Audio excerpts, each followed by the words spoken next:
Hello and welcome. My name is Captain Tom and welcome aboard the Silverwind. I will be your host today, and joining me is Wilson, who is our co-host and producer and my favorite intergalactic robot, and that's mainly because he's the only intergalactic robot I know. I'm sure that would change if that fact changed. So anyways, today we are going to be going to a pretty big moon. It's called Ganymede, and so we're still on that side of the solar system around Jupiter, so we'll have that in the background as well. And yeah, I figured we'll just go ahead and jump over there. But first, real quick, today we are going to be covering the chapter 6 of Genesis. This is titled it Noah's Ark. That's kind of when Noah's Ark gets introduced and the reasons why that gets introduced. So without further ado, let's go ahead and head over there. Let's see.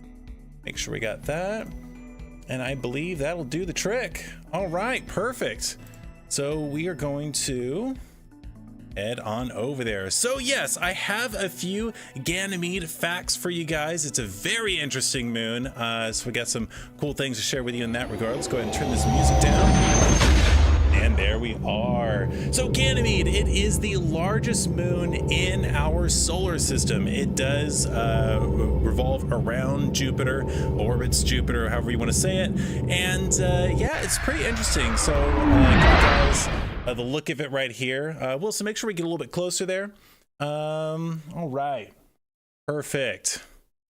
So if we want to anchor ourselves in place there, and that should do it. All right, we are floating around with very fast moving objects, even though it may not look like it. So anyways, yeah, so this is Ganymede. It is it's pretty cool. So it's got these two different textures or surfaces.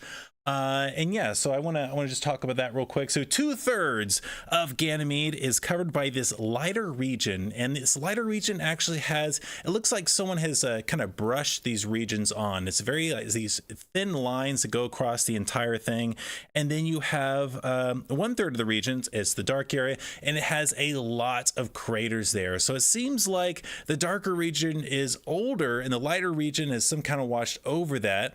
So yeah, let me go ahead and show you guys what I'm talking about here, because yeah, let's see, give you guys a closer look at this.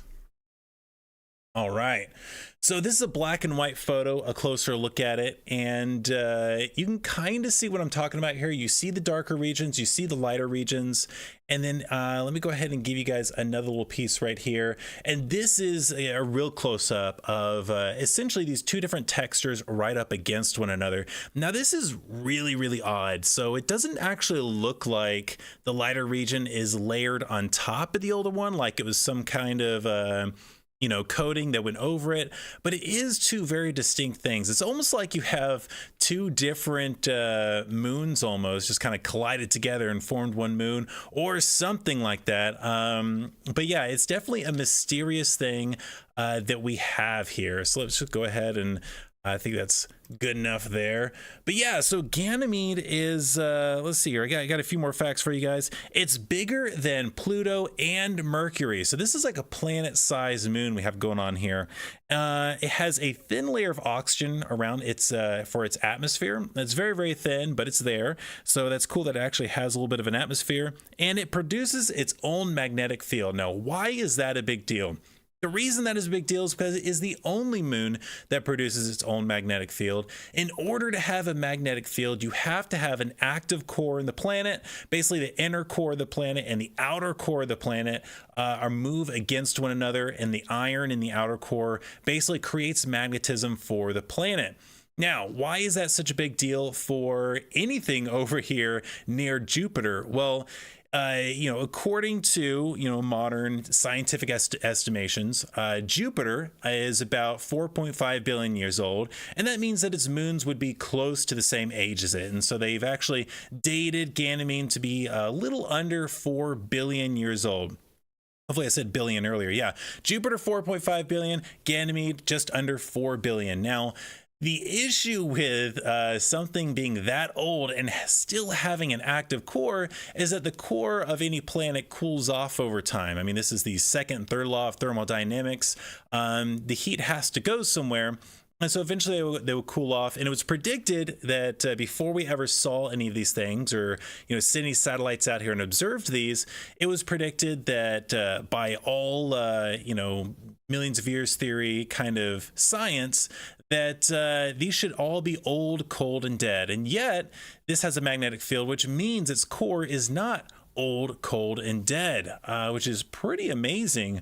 And it also has apparently an underwater ocean. So just like the last moon that we were at, this is kind of like a frozen water world, just kind of out here in space. So yeah, anyways, pretty crazy stuff. Now, one of the things about, one of the things we're talking, obviously, we are covering the Bible. It has a very different story on how things were created.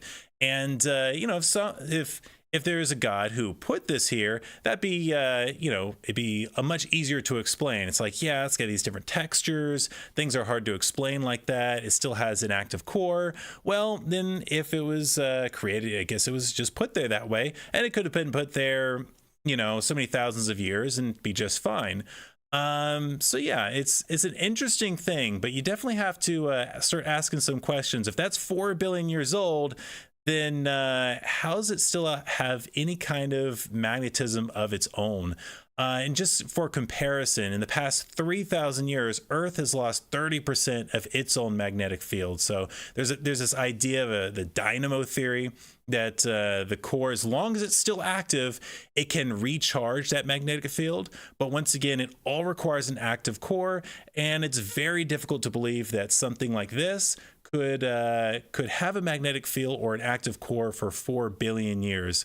Anyways, one of the great mysteries of the solar system from a materialist point of view, but from a theistic point of view, it's much easier to explain, I guess. So anyways, you believe what you want to believe on that. But yeah, a very, very interesting moon in the solar system. So it's definitely going to be our backdrop today as we cover chapter 6 of Genesis. So we might as well go ahead and go over to the reading room and cover that. So I will see you guys in just a few seconds.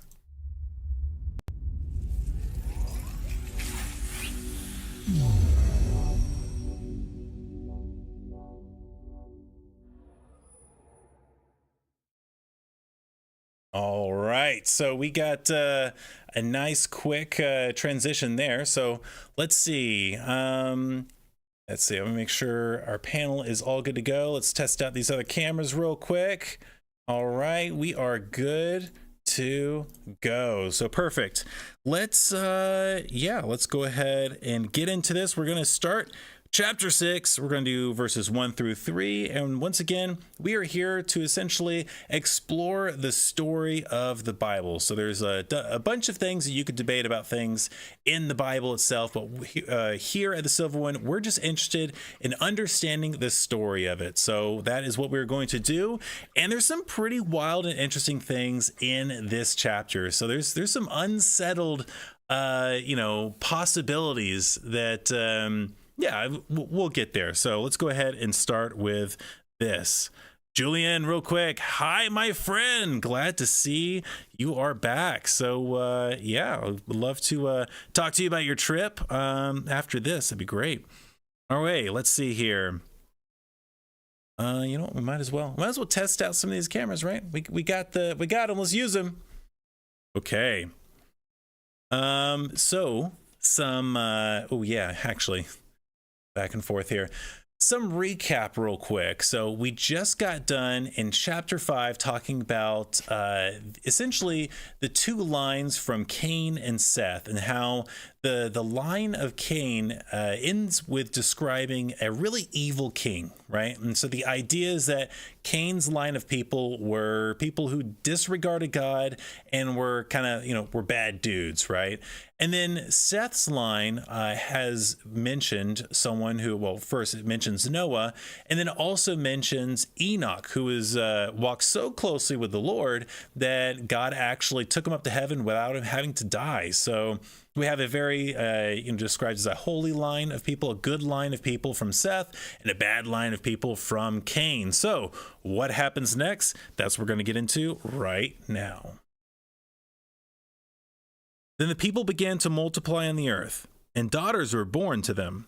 The sons of God saw the beautiful women and and took any they wanted as their wives. Then the Lord said, My spirit will not put up with humans for such a long time, for they are only mortal flesh. In the future, their normal lifespan will be no more than 120 years.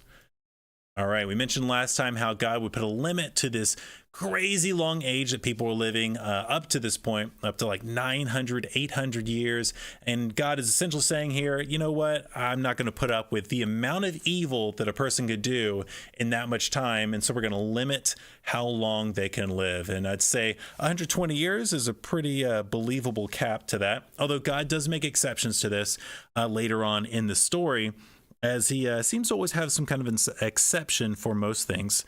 So we've got this very interesting phrase right here where the sons of God saw the daughters of men and took them as their wives. And then this goes into God basically talking about how he's essentially grieved at what they're doing and won't keep putting up with what they're doing. This could be describing one of two things. Now, there is no settled, there's no settled conclusion on this, but we're going to cover both of them so that you understand what the two options are, and we'll go from there. The first one is this. So you have the line of Cain and the line of Seth. And this could be describing the line of Cain basically intermarrying with the line of Seth. And it could also be talking about war going on. It says that they saw they were beautiful and took the ones that they wanted. So this could be the line of Cain warring with the line of Seth and essentially, pillaging them and taking their women for themselves and destroying the line of Seth. It could also be that the line of Seth, the men of that line saw the daughters of Cain's line and just were intermarrying with them. And we actually see a theme in the Bible with when you're unequally yoked. What that means is that you marry someone who has a different set of worldviews than you. So the issue with that is that someone's going to have to make a concession on their principles, on their belief of things in that kind of relationship. And we see with King David, we see this issue happening with him. It was really prominent with King Solomon later on in the Bible. He's considered one of the wisest men to ever had lived, and he married tons of women, married hundreds of women, and married a lot of women who didn't believe in God. And the Bible actually says that his heart was led astray from God because of all of these women that he married who, didn't believe in him. And so if the wisest man ever existed could have his heart, go astray by, marrying people who don't have the same beliefs, then that is definitely a very believable thing that happens right here, or could be happening right here. We do have to get to a place in the story, which is where we're leading into, where everything gets really, really bad. There is no line of good people anymore, and this could be a really good explanation for why that happens. So that's the first option right here. The second option gets a little bit more weird, and so I'll cover it briefly, and then we're going to read the next set of text because it'll kind of add to the conversation. The idea is that the sons of God are in fact spiritual beings. So this is the second idea, and that they came down from heaven. Like these would be angels that didn't necessarily rebel with Satan. Satan had a bunch of angels who took his side whenever he rebelled, and then this would be other angels that stepped out of their space in heaven and decided that they were going to marry. Maybe they possessed people and did this. Maybe they did it as made themselves look human, and then essentially took the humans as mates. So let's go ahead and read the next part, because this is going to make a little bit more sense to this idea. Let's go ahead and jump over here. In those days, for some time after, giant Nephilites lived on the earth. For whenever the sons of God had procreated with women, they gave birth to children who became the heroes and famous warriors of ancient times. Okay, so this leads into that second idea, right? If these are just, let's go with that first idea real quick, that this is just talking about intermarriage between two different lines, Cain and Seth, then why would there be these giants and great heroes being produced from that? It's kind of it's not a foolproof understanding, right? The second understanding of this is that essentially this is to explain the concept of demigods. Now, this is something that was written thousands of years ago.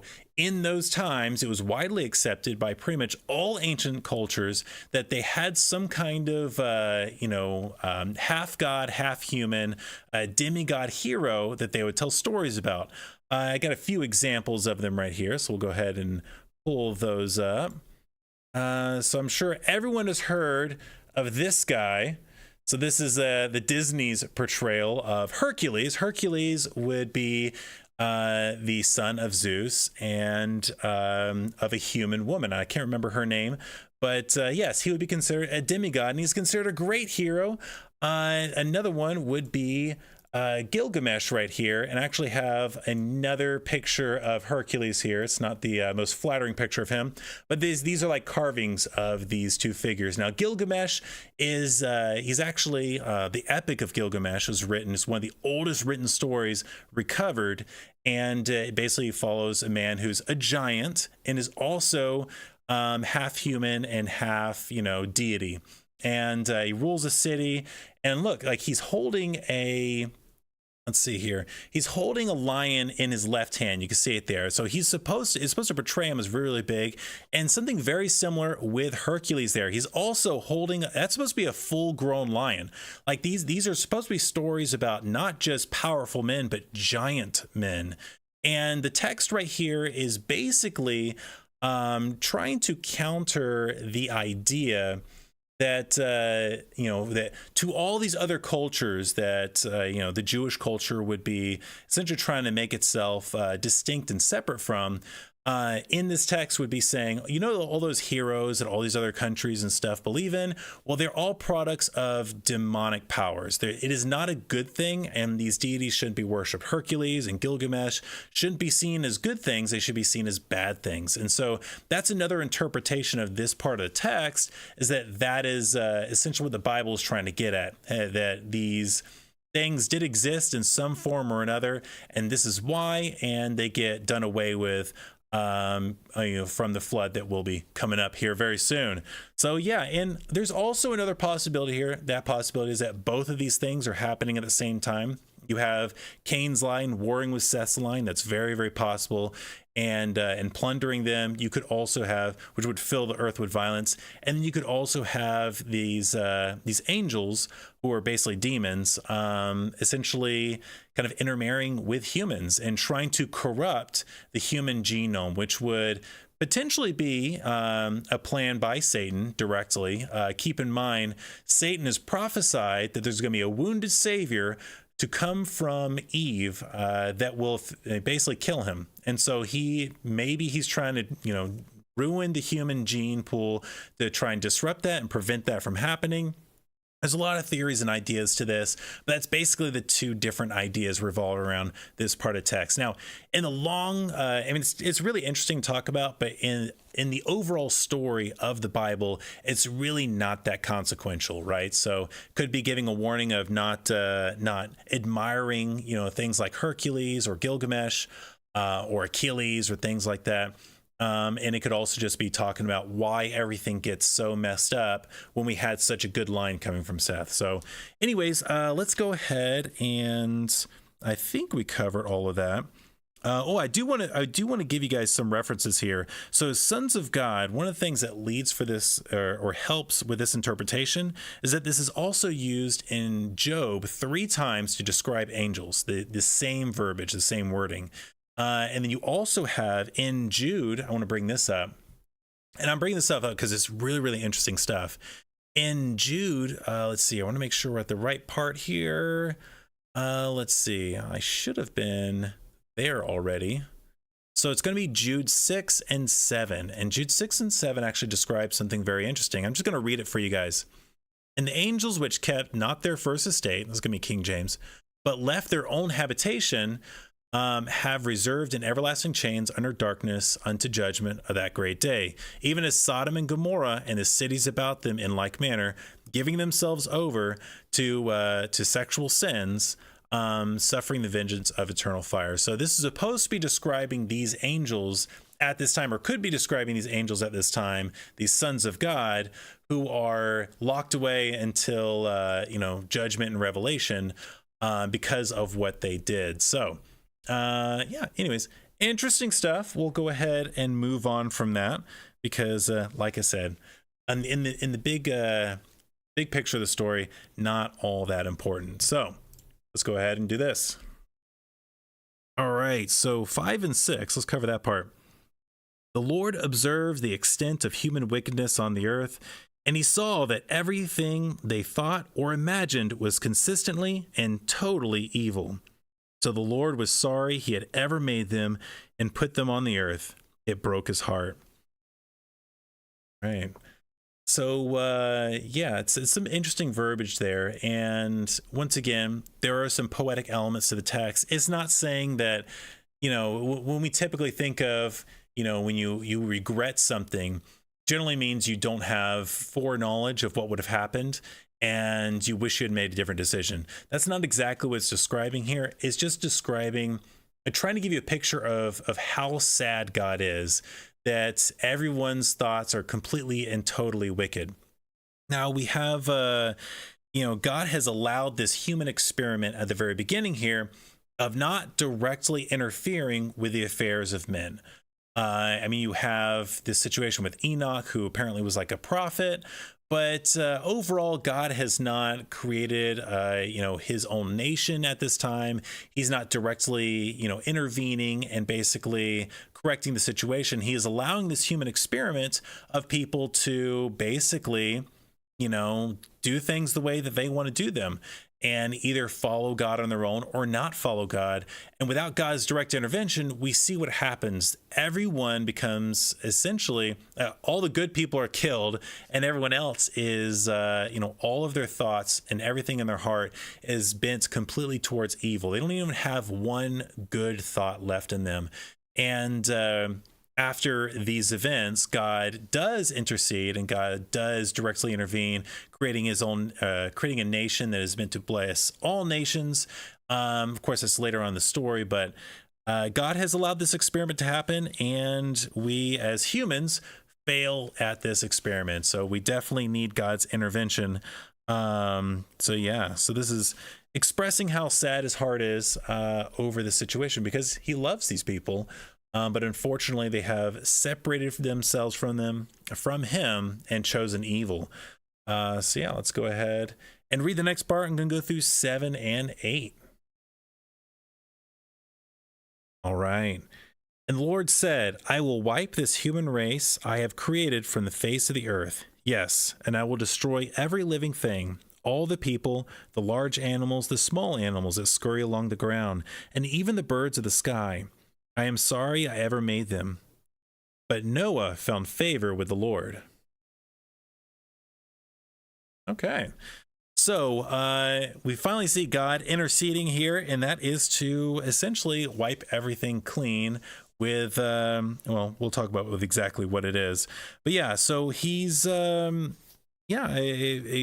basically declaring that he's going to fix this situation, because if he doesn't intervene at this point, then humanity is lost forever. You can imagine this.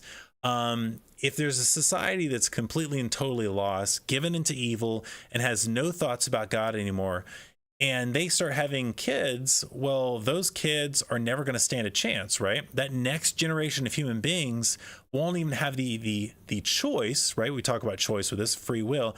It'll be as if their free will is taken from them, because what choice do they have, or chance do they have of ever doing good or being good, right?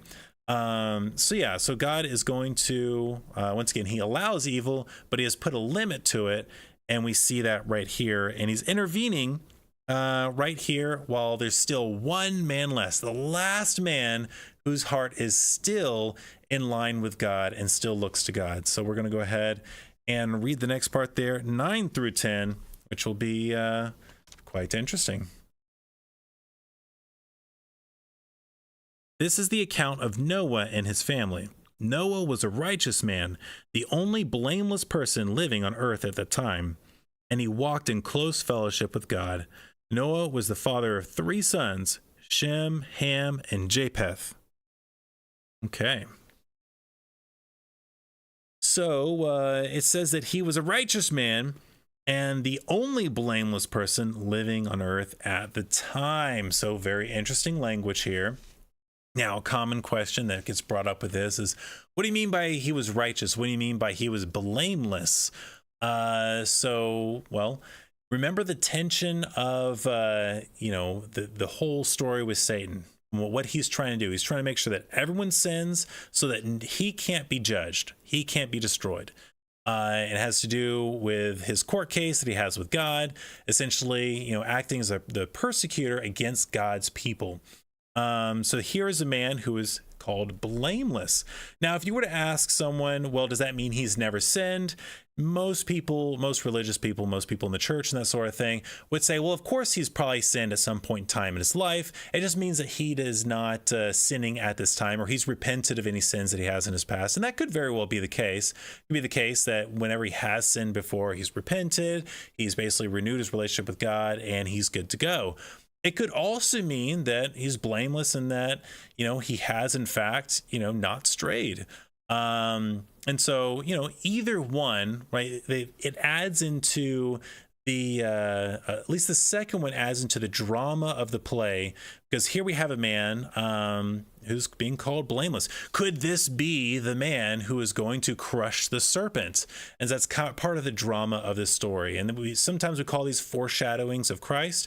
And these foreshadowings of Christ never quite measure up to the Christ, obviously. And the story will make sure that, when we get to the end of his story, that that he wasn't perfect. So the story will get there and let you know that. But at this time, during the drama of the story right now, he is a blameless man, walking closely with the Lord. Sounds a lot like Enoch, so should be pretty interesting. We're going to read a bit of a heavy chunk here, just because I believe it makes the most sense to just go through a big segment. So we're going to go ahead and take care of that. All right, 11 through 16. Let's go for it. Now God saw that the earth had become corrupt and was filled with violence. God observed all this corruption in the earth, for everyone on earth was corrupt. So God said to Noah, I have decided to destroy all living creatures, for they have filled the earth with violence. Yes, I will wipe them all out along with the earth. Build a large boat from cypress wood and waterproof it with tar, inside and out. Then construct decks and stalls throughout its interior. Make the boat 450 feet long, 75 feet wide, and 45 feet high.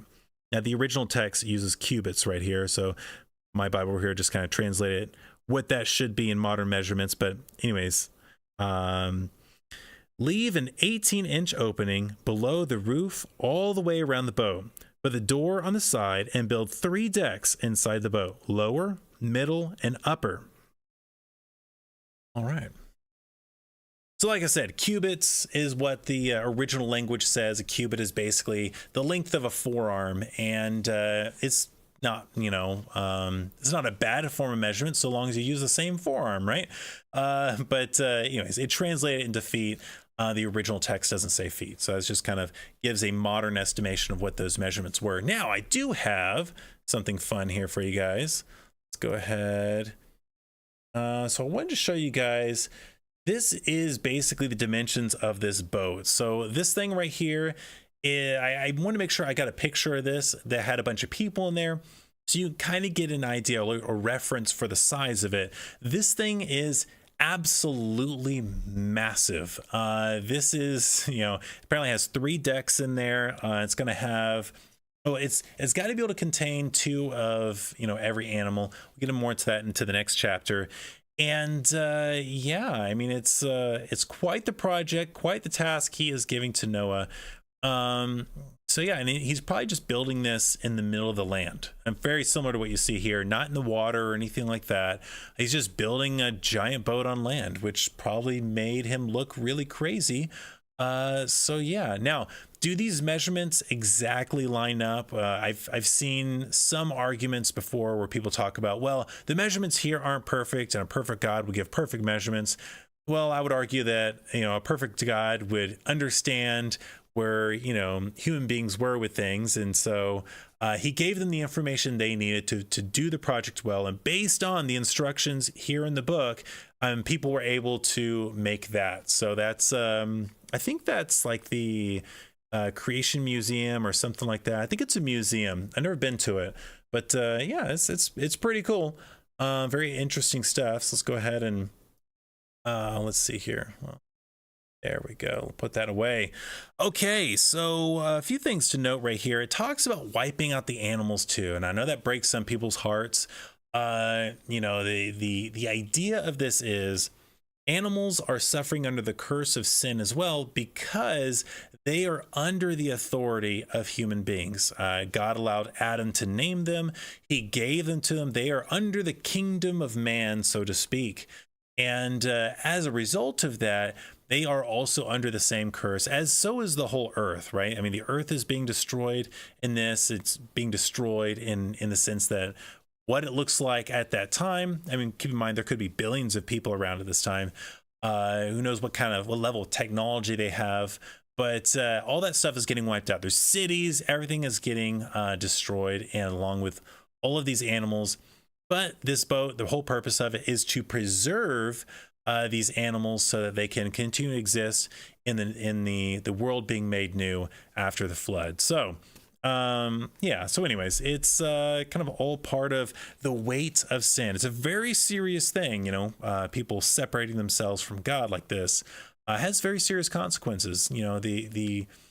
There is a modern misconception that God is just this kind of lovey-dovey grandpa kind of figure where it doesn't portray him as serious. And so as well, especially as we go through the Old Testament, you'll see how very serious God really is. And this is part of that, right? God has allowed human beings to do their thing. He's given them the opportunity, and they have just completely, gone the other way with it. And so this is the only way to fix this situation now.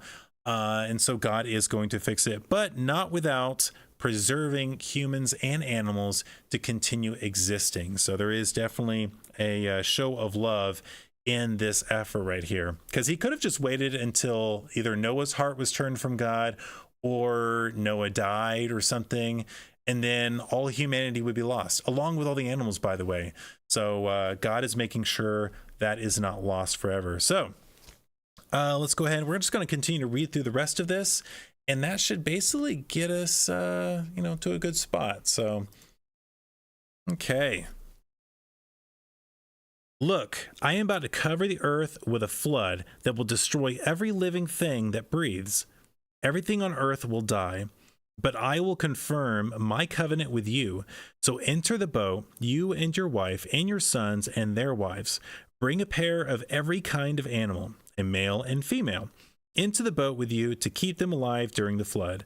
Pairs of every kind of bird and every kind of animal and every kind of small animal that scurries along the ground will come to you to be kept alive. And be sure to take on board enough food for your family and all of the animals. So Noah did everything exactly as God had commanded him. Pretty stellar guy. So he's set with a very big task, and we'll see in the next chapter how long this takes him and how exactly this flood occurs.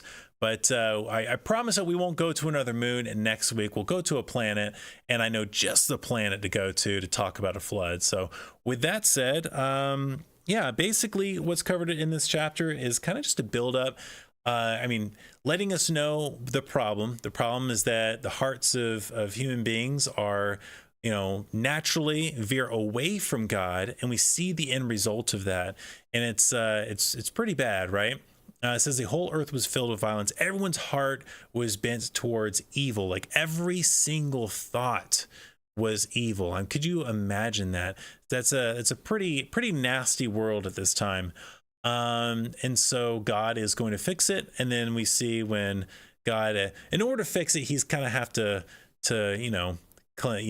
start over a little bit. And this is also a little bit of a reflection, at least, when we get to the book of Revelation one day, there's some very similar imagery in the book of Revelation to this event right here, where, God is going to essentially get rid of all sin one day and create a new heaven and new earth. And the idea is that if you're in God's camp, right, if your heart is for God and you believe in God, then you'll be on that ark when that happens. Not that there's a little ark at that time, but yeah. So anyways, big flood coming up, supposed to wipe out all the living things on the earth, which is describing a worldwide flood. Now, I know some people will say, well, maybe it was just a local flood. Well, a local flood wouldn't wipe out everything that breathes on the face of the earth and wouldn't destroy the earth. A local flood would be quite benign. And we'll see more language in the next chapter that talks about how big this event really is. And that'll be fun to explore that. So with that, that's actually the rest of chapter 6. We have the introduction of the ark and, the task of getting 2 of every animal in there, which God will bring to him, male and female of each kind. So pretty basic, easily understandable things. Good thing that they had a solid understanding of what male and female meant back then. So yeah, so let's go ahead and let's see. We're going to go ahead and go to the front of the ship, and yeah, we'll get this bad boy heading back. Once again, Wilson, we'll spin it around because I love the idea of having this background. So let's go ahead and take care of that. See you guys in just a few seconds.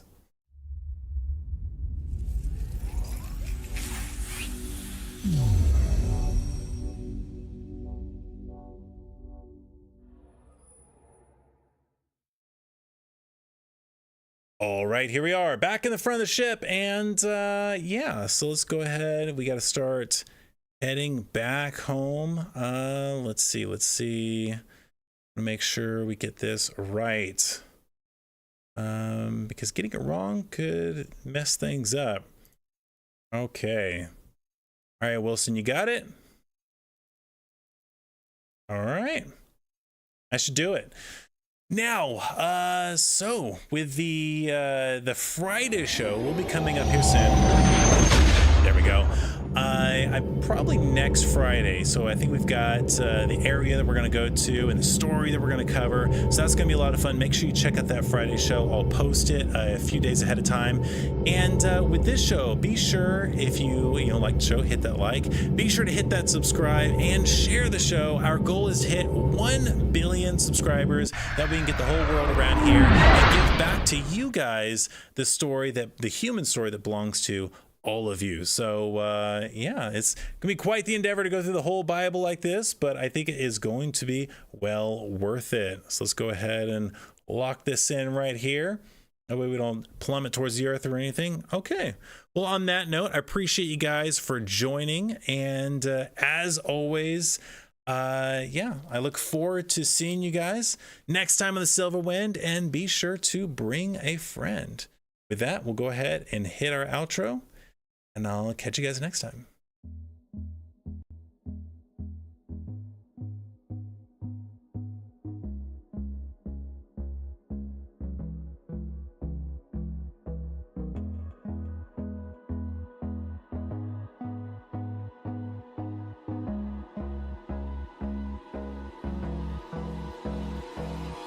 Hold me close till I get up.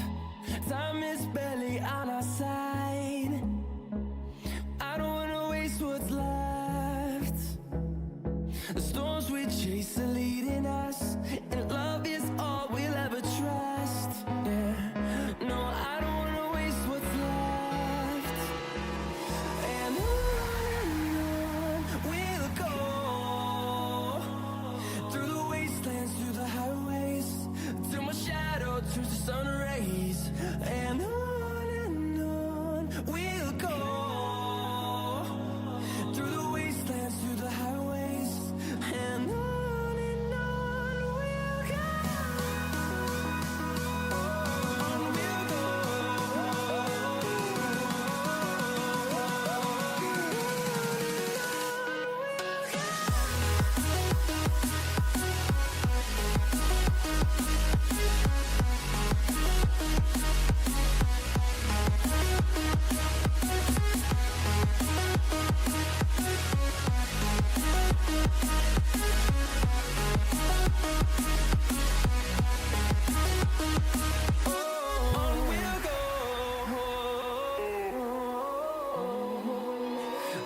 finding life along the